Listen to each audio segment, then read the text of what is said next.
Hello all, welcome back to my channel Arshi's tasty kitchen. எல்லாரும் எப்படி இருக்கீங்க ஃப்ரெண்ட்ஸ்? எல்லாரும் நல்ல சேஃபாகவும் ஹாப்பியாகவும் இருப்பீங்க நம்புறேன். எப்பவும் போலவே இன்னைக்கும் நம்ம டெய்லி லைஃப்ல யூஸ் ஆகக்கூடிய நிறைய கிச்சன் டிப்ஸ், கிளீனிங் டிப்ஸ், சூப்பரான ஒரு ஹெல்தி ரெசிபியோட தான் வந்திருக்கேன். வீடியோவை ஸ்கிப் பண்ணாம முழுமையா பாருங்க ஃப்ரெண்ட்ஸ். கண்டிப்பா நான் சொல்லியிருக்க டிப்ஸ்ல ஒன்னாவது உங்களுக்கு யூஸ்ஃபுல்லா இருக்கும். இந்த வீடியோல நான் சொல்லியிருக்க டிப்ஸ் உங்களுக்கு பிடிச்சிருந்தா இந்த சேனலுக்குமே சப்போர்ட் பண்ணி இந்த வீடியோக்கு ஒரு லைக் கொடுங்க. அப்படியே உங்க ஃப்ரெண்ட்ஸ் அண்ட் ஃபேமிலியோட நிறைய ஷேர் பண்ணிக்கோங்க. இப்ப வாங்க வீடியோக்குள்ள போயிடலாம்.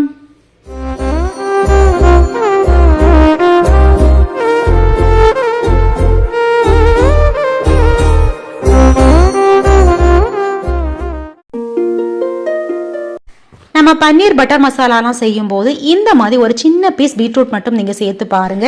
எந்த வித ஃபுட் கலருமே சேர்க்காம பன்னீர் பட்டர் மசாலா பாத்தீங்கன்னா ஹோட்டல்ல எல்லாம் கிடைக்கிற மாதிரி நல்ல ஒரு கலர்ஃபுல்லா கிடைக்கும். ஹோட்டல்ல எல்லாம் பாத்தீங்கன்னா நல்ல கலர் கிடைக்கிறதுக்காக ஃபுட் கலர்லாம் சேர்ப்பாங்க. இது பாத்தீங்கன்னா எந்த வித கெமிக்கலுமே இல்லாம நம்ம சூப்பரான ஒரு கலர் கொண்டு வந்தாச்சு. நாம சேர்க்கக்கூடிய அந்த பீட்ரூட் பாத்தீங்கன்னா அந்த கிரேவி கம்ப்ளீட்டா குக் ஆகி வரும்போது அந்த பீட்ரூட்டுமே ஓரளவு வெந்து வந்துடும். அதனால அந்த பீட்ரூட்டை கூட நீங்க சேர்த்து சாப்பிடலாம். இல்லாட்டி நல்ல கலர் வந்ததுக்கு அப்புறமா அந்த பீட்ரூட்டை நீங்க தனியா எடுத்துருங்க. பாருங்க, ஆர்டிபிஷியல் கலர்ஸ் எதுவுமே சேர்க்காம ஒரு சின்ன பீஸ் பீட்ரூட் போட்டதுக்கு அப்புறமா கலர் எப்படி மாறி இருக்கு பாத்தீங்களா? நம்ம வீட்டு பசங்க எல்லாம் ஹோட்டல் ஸ்டைல்ல அதே கலர்ல அதே டேஸ்ட்ல இருந்தாதான் விரும்பி சாப்பிடுவாங்க. இது கிரேவிக்கு மட்டும் இல்லைங்க, ஸ்வீட் ஐட்டம்ஸுக்கும் நல்ல ஒரு கலர் கிடைக்கிறதுக்காக நீங்க இந்த பீட்ரூட் சேர்க்கலாம். முக்கியமா கேசரிக்கு கூட நீங்க சேர்த்து செய்யலாம். கேசரி எல்லாம் நம்ம செய்யும் போது ரெட் ஃபுட் கலர் சேர்க்கறதுக்கு பதில் இந்த மாதிரி ஒரு சின்ன பீஸ் பீட்ரூட் சேர்த்து செஞ்சு பாருங்க, நல்ல கலர் கிடைக்கும். இந்த டிப்ஸ் ரொம்பவே யூஸ்ஃபுல்லா இருக்கும்னு நினைக்கிறேன். டிப்ஸ் பிடிச்சிருந்தா வீடியோக்குமே லைக் கொடுத்து அப்படி நம்ம சேனலுக்கும் சப்போர்ட் பண்ணி சப்ஸ்கிரைப் பண்ணிக்கோங்க. நம்ம ரெகுலரா யூஸ் பண்ணக்கூடிய கோல்டு ஐட்டம்ஸ் கொஞ்ச நாளுக்கு அப்புறமா அதுக்குள்ள அழுக்கு போய் அதோட கலர் பாத்தீங்கன்னா ஒரு மாதிரி மங்கி போன மாதிரி ஆயிடும். இப்ப நான் வீடியோல காமிக்கக்கூடிய இந்த நகையை பாருங்க. இதை பார்க்கும் போதே உங்களுக்கு தெரியும் இதுல நிறைய அழுக்கு சேர்ந்துடுச்சு. அது மட்டும் இல்லாம இதுல இருக்கக்கூடிய கலருமே போயிடுச்சு. கோல்டுன்னே சொல்ல மாட்டாங்க, அந்த அளவுக்கு ஒரு மாதிரி மங்கி போன மாதிரியே ஆயிடுச்சு. இதை ஒரு சிலர் கடையில காசு கொடுத்துதான் பாலிஷ் பண்ணி எடுப்பாங்க. இதை நம்ம எந்த காசுமே கொடுக்காம நம்ம வீட்டுல இருக்கக்கூடிய பொருள் வச்சு சூப்பரா பளபளன்னு பாலிஷ் பண்ண மாதிரி ஆக்கிடலாங்க.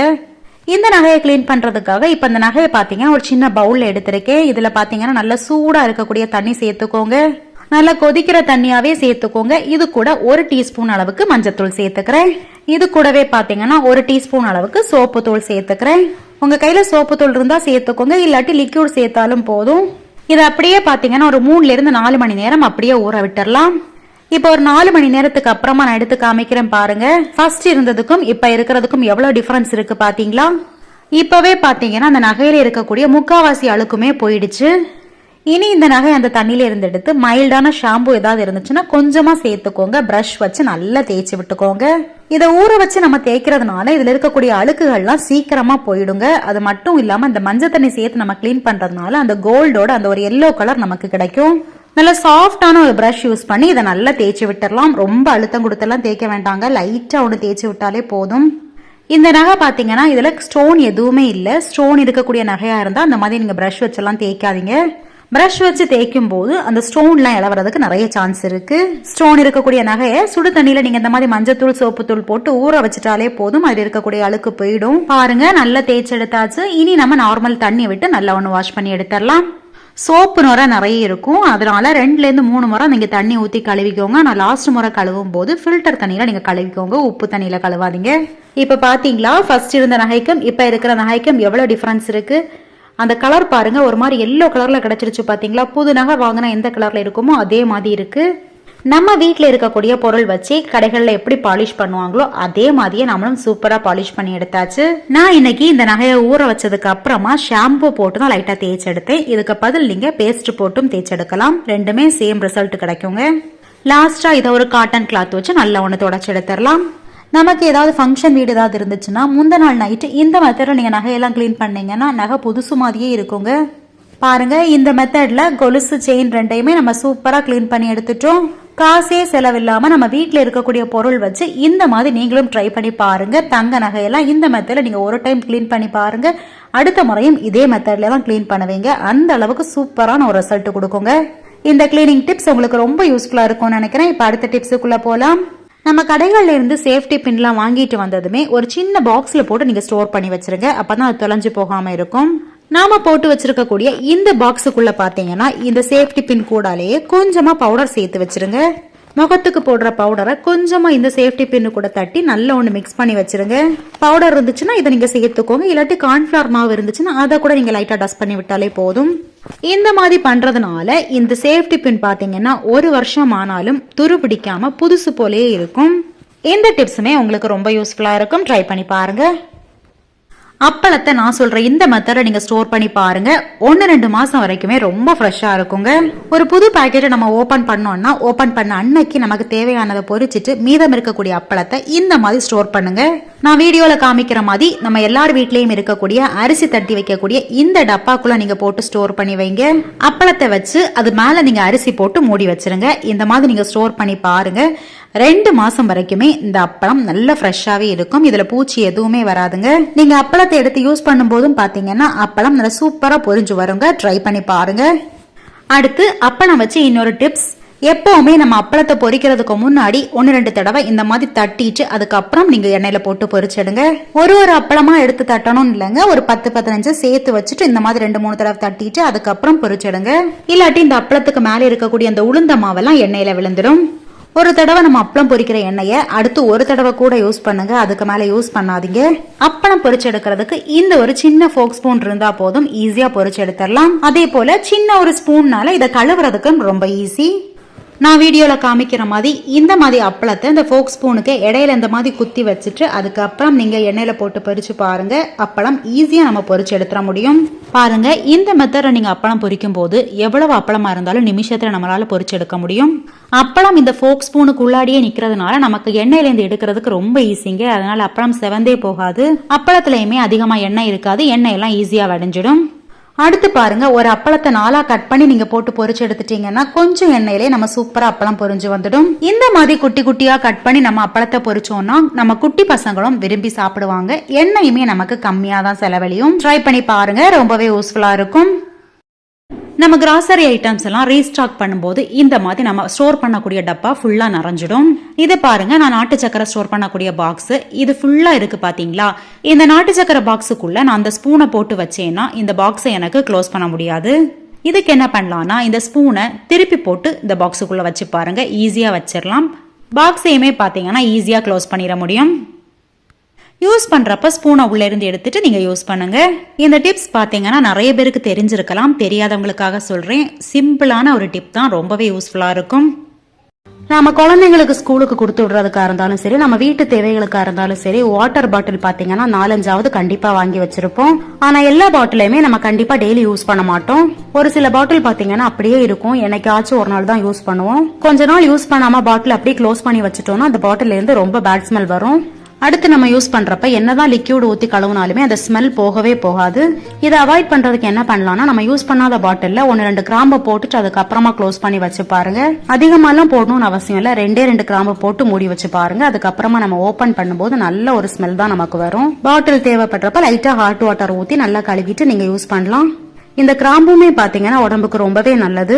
இந்த பாட்டில் எடுத்து நம்ம தண்ணி ஊத்தி குடிக்கும் போது இந்த கிராம்புல இருக்கக்கூடிய ஸ்மெல் லைட்டா வரதுனால அந்த தண்ணியுமே ரொம்ப டேஸ்டா இருக்கும். இது ஸ்டீல் பாட்டில் மட்டும் இல்லங்க, பிளாஸ்டிக் பாட்டில் யூஸ் பண்றதா இருந்தாலும் இந்த டிப்பை நீங்க ஃபாலோ பண்ணி பாருங்க, எந்தவித பிளாஸ்டிக் ஸ்மெல்லுமே பாட்டில் இருந்து வராது. கிராம்போட ஸ்மெல் பிடிக்காதுன்றவங்க இந்த பாட்டில க்ளோஸ் பண்ணி வைக்கும் போது இதுல 1/2 டீஸ்பூன் அளவுக்கு சுகர் சேர்த்துட்டு அதுக்கப்புறமா க்ளோஸ் பண்ணி வச்சு பாருங்க, அப்பவுமே எந்தவித ஸ்மெல்லுமே வராது. நம்மள பல பேருக்கு ஒரு வயசுக்கு மேல போனாலே மூட்டு வலி, எலும்பு தேய்மானம் இந்த மாதிரி பிரச்சனையால ரொம்ப கஷ்டப்படுவோம். மூட்டு வலியை குணப்படுத்தக்கூடிய முடவாட்டுக்கால் கிழங்கு வச்சு ஒரு டேஸ்டான முடவாட்டுக்கால் சூப் எப்படி பண்றது நாம இன்னைக்கு பாத்துடலாம். இதுதான் முடவாட்டுக்கால் கிழங்கு. இது ஆட்டுக்கால் வடிவத்துல இருக்கக்கூடிய ஒரு கிழங்கு வகை. ஆட்டுக்கால்ல இருக்கிற முடி மாதிரியே இந்த கிழங்குல மேல் புறத்திலையும் முடி இருக்கிற மாதிரியே இருக்கும்.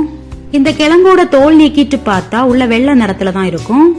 இந்த முடவாட்டுக்கால் கிழங்கு சூப்பை சைவ ஆட்டுக்கால் சூப்புன்னு சொல்றாங்க. ஏன்னா ஆட்டுக்கால் சூப்போட டேஸ்ட்லயே தான் இருக்கும் இந்த கிழங்கு சூப்பும். இந்த சூப்பு குடிக்கிறதுக்கு ரொம்ப டேஸ்டா இருக்கும். டேஸ்ட் எப்படி ரெண்டும் ஒரே போல இருக்கோ அதே மாதிரி ஆட்டுக்கால் சூப்பு குடிக்கும் போது நமக்கு என்னென்ன பெனிஃபிட்ஸ் கிடைக்குதோ அதே பெனிஃபிட்ஸ் இந்த சூப்பு குடிக்கும் போது நமக்கு கிடைக்கும். மற்ற கிழங்குகளை போல இந்த கிழங்கு மண்ணுக்கு அடியில வளராது. மலை பகுதிகளில் பாறைக்கு இடுக்கிறதா இந்த கிழங்கு வளரும்.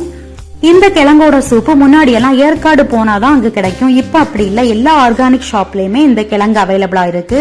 இந்த கிழங்கோட ரேட் பாத்தீங்கன்னா 1 kg 200 rupees. இந்த கிழங்க 4000 நோய்களுக்கு ஒரே தீர்வுன்னு சொல்றாங்க. இந்த முடவாட்டுக்கால் கிழங்குல அதிக அளவுக்கு கால்சியம் சத்து இருக்கிறதுனால இந்த கிழங்கு சூப் குடிக்கிறதுனால நமக்கு எலும்பு சம்பந்தப்பட்ட எல்லா நோய்களும் குணமடையும். நம்மளோட ஜாயின்ஸ் எல்லாம் ஸ்ட்ரெங்தன் பண்றதுக்கும் இந்த முடவாட்டுக்கால் கிழங்கு சூப் ரொம்ப ஹெல்ப் பண்ணும். இந்த கிழங்கு வாங்கினா 1 month வரைக்கும் நம்ம ஃப்ரிட்ஜ்லயே ஸ்டோர் பண்ணலாம். ஒரு காட்டன் கிளாத்தை நல்ல தண்ணில நனைச்சு அதுக்குள்ள இதை கவர் பண்ணி ஃப்ரிட்ஜ்ல ஸ்டோர் பண்ணிருங்க.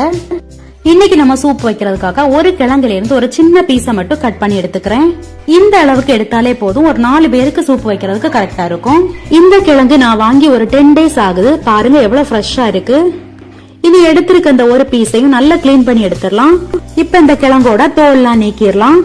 தோல் எல்லாம் நீக்கினதுக்கு அப்புறமா பாத்தீங்கன்னா இஞ்சி மாதிரியே தான் இருக்கும். கத்தி அல்லது பீலர் வச்சு அந்த தோல் எல்லாம் நீக்கிக்கோங்க. 1 monthக்கு மேல ஸ்டோர் பண்ணணும்னா மண்ணுக்கு அடியில புதைச்சு வச்சிருங்க. அப்பப்ப தண்ணி நனைச்சு கொடுத்தீங்கன்னா அது 6 மாசம் வரைக்கும் கெட்டு போகாது. மண்ணுல ஈரநய பெருந்துட்டே இருந்துச்சுன்னா அந்த கிழங்கு ரொம்ப நாள் ஃப்ரெஷ்ஷா இருக்கும். நரம்பு சம்பந்தப்பட்ட பிரச்சனைகள், எலும்பு சம்பந்தப்பட்ட பிரச்சனைகள், சுகருக்கு கூட இந்த முடவாட்டுக்கால் சூப்பு நல்ல ஒரு பலனை கொடுக்கும் சொல்றாங்க. பாருங்க இந்த மாதிரி இந்த கிழங்கோட தோல் எல்லாம் சுரண்டி எடுத்துடணும். தோல் எல்லாம் நீக்கினதுக்கு அப்புறமா இதை தண்ணி வச்சு நல்லா சுத்தம் பண்ணி எடுத்துருங்க. முடி மாதிரி ஒரு லேயர் ஒட்டிட்டே இருக்கும், அதெல்லாம் நல்லா கிளீன் பண்ணிக்கோங்க. இப்ப நம்ம எடுத்திருக்க அளவு பாத்தீங்கன்னா ஒரு 25 கிராம்ல இருந்து 30 கிராமுக்குள்ள இருக்கும். ஒரு மிக்சர் ஜார்ல நாம தோல் எடுத்து வச்சிருக்க இந்த கிழங்க சின்ன சின்ன துண்டுகளா நறுக்கி சேர்த்துடலாம். இது கூடவே 4 பல் பூண்டை தோல் நீக்கிட்டு சேர்த்துக்கோங்க. ஒரு சின்ன துண்டு இஞ்சி சேர்த்துக்கோங்க. இதோட 4 போல சின்ன வெங்காயத்தை தோல் நீக்கிட்டு சேர்த்துடலாம். 1 டீஸ்பூன் அளவுக்கு சீரகம், 1 டீஸ்பூன் அளவுக்கு நல்ல மிளகாய். இந்த சூப்போட காரத்துக்கு நல்ல மிளகாய் மட்டும்தான் சேர்க்க போறோம். இப்ப இத லைட்டா மிக்சர் ஜார்ல கொரகொரப்பா ஒட்டிட்டு வந்துடலாம். பாருங்க இந்த அளவுக்கு அரைச்சதுக்கு அப்புறமா இதுல பாதி தக்காளி சேர்த்துக்கிறேன். வாசனைக்காக 4 புதினா இலைகளும் சேர்த்துப்போம். இனி இத மறுபடியும் ஒரு டைம் கொரகொரப்பா அரைச்சு எடுத்துடலாம். இந்த சூப்புக்கு கம்மியான அளவு தக்காளி சேர்த்துக்கோங்க, சேர்க்காம இருந்தாலும் நல்லா தான் இருக்கும். இப்ப இந்த சூப் எப்படி பண்றதுன்னு பாத்துடலாம். இந்த சூப்பு பண்றதுக்காக ஒரு மண் பாத்திரத்தை சூடாக்கிக்கிறேன். மண் சட்டி நல்லா சூடானதுக்கு அப்புறமா இதுல 1 டீஸ்பூன் அளவுக்கு தேங்காய் எண்ணெய் சேர்த்துக்கோங்க. நான் தேங்காய் எண்ணெய் தான் மோஸ்ட்லி பயன்படுத்துவேன், அதனால தேங்காய் எண்ணெய் சேர்த்திருக்கேன். எண்ணெய் சூடானதும் வாசனைக்காக 1 ஏலக்காய் 2 துண்டு பட்டை சேர்த்துக்கிறேன். கூடவே 1 டீஸ்பூன் அளவுக்கு பெருஞ்சீரகம் சேர்த்துக்கிறேன். இந்த பெருஞ்சீரகம் சேர்க்கறதுனால இந்த சூப்பு சாப்பிடும் போது நல்ல டேஸ்டா இருக்கும். இதெல்லாம் லைட்டா செவந்ததுக்கு அப்புறமா 5 சின்ன வெங்காயத்தை சின்ன சின்னதா நறுக்கி இதோட சேர்த்துக்கிறேன். இந்த சின்ன வெங்காயத்தை இந்த எண்ணெயிலே லைட்டா வதக்கிடலாம். ஏற்கனவே அரைக்கும் போது கொஞ்சம் சின்ன வெங்காயம் சேர்த்திருக்கும், அதனால கம்மியான அளவு சின்ன வெங்காயம் சேர்த்தா போதும். இது கூட 1 கொத்து கருவேப்பிலை சேர்த்துக்கிறேன். இப்ப அரைச்சு வச்சிருக்க அந்த கிழங்கோட விழுதெல்லாம் சேர்த்துடலாம். இப்ப இத மிதமான தீயில வச்சு ஒரு 2 நிமிஷம் நல்லா வதக்கிக்கோங்க. ஒரு 2 நிமிஷத்துக்கு அப்புறமா பாருங்க இந்த இஞ்சி பூண்டோட பச்சை ஸ்மெல்லாம் நல்லா போயிடுச்சு. இனி இந்த சூப்புக்கு தேவையான அளவுக்கு தண்ணி சேர்த்துடலாம். நான் இங்க ஒரு 5 கப் அளவுக்கு தண்ணி சேர்த்திருக்கேன். சூப்புக்கு தேவையான அளவுக்கு உப்பை இப்ப இதோட சேர்த்துடலாம். இதோட 1/4 டீஸ்பூன் அளவுக்கு மஞ்சத்தூள் சேர்த்துக்கிறேன். இதெல்லாம் சேர்த்து நல்லா கலந்து விட்டதுக்கு அப்புறமா இத கொதிக்க விடலாம். குறைஞ்சது 20 இருந்து 25 நிமிஷமாவது நல்லா கொதிக்க விடுங்க. நல்லா கொதிக்க வச்சு குடிக்கும் போது அதோட முழு சத்துக்களும் நமக்கு கிடைக்கும். ஒரு 20 நிமிஷத்துக்கு அப்புறமா பாருங்க நம்மளோட சூப் நல்ல கம கமன்னு வாசனையா ரெடி ஆயிடுச்சு. இப்ப இதோட வாசனைக்காக கொஞ்சமா மல்லி இலை சேர்த்துடலாம். இத நல்லா கலந்து விட்டுட்டு ஒரு 2 நிமிஷம் மீடியம் ஃபிளேம்ல அப்படியே இருக்கட்டும். இந்த முடவாட்டுக்கால் கிழங்கு சூப்பை குக்கர்ல பண்றதை விடக்கும் இந்த மாதிரி மண் பாத்திரத்துல பண்ணி பாருங்க, டேஸ்ட் பிரமாதமா இருக்கும். கிட்ஸுக்கு கொடுக்கும் போது மட்டன் சூப்னே சொல்லி கொடுங்க, கண்டிப்பா விரும்பி குடிப்பாங்க, எந்த டிஃபரன்ஸுமே தெரியாது. லாஸ்டா இதுல கொஞ்சமா பெப்பர் தூள் சேர்த்து நல்லா கலந்து விட்டுட்டு ஃப்ளேம் ஆஃப் பண்ணிடலாம். சூப்பர் டேஸ்டியா நம்மளோட சைவ ஆட்டுக்கால் சூப் ரெடி ஆயிடுச்சு. இப்ப இத சர்வ் பண்ணிடலாம். மூட்டு வலி உள்ளவங்க இந்த சூப்பை தொடர்ந்து குடிச்சு வரும்போது உங்களுக்கு கண்டிப்பா நல்ல ஒரு மாற்றம் கிடைக்கும். இந்த சூப்பை டைரக்டா இப்படி குடிக்கிறவங்க குடிக்கலாம், ஒரு சிலருக்கு இந்த மாதிரி குடிக்கிறது பிடிக்காது, அவங்க ஃபில்டர் பண்ணி குடிங்க. இந்த சூப்பை இன்னும் ட்ரை பண்ணாதவங்க கண்டிப்பா ட்ரை பண்ணி பாருங்க. இந்த வீடியோல நான் சொல்லியிருக்க டிப்ஸ் ரெசிபி எல்லாமே உங்களுக்கு கண்டிப்பா யூஸ்ஃபுல்லா இருக்கும்னு நினைக்கிறேன். தேங்க்ஸ் ஃபார் வாட்சிங்.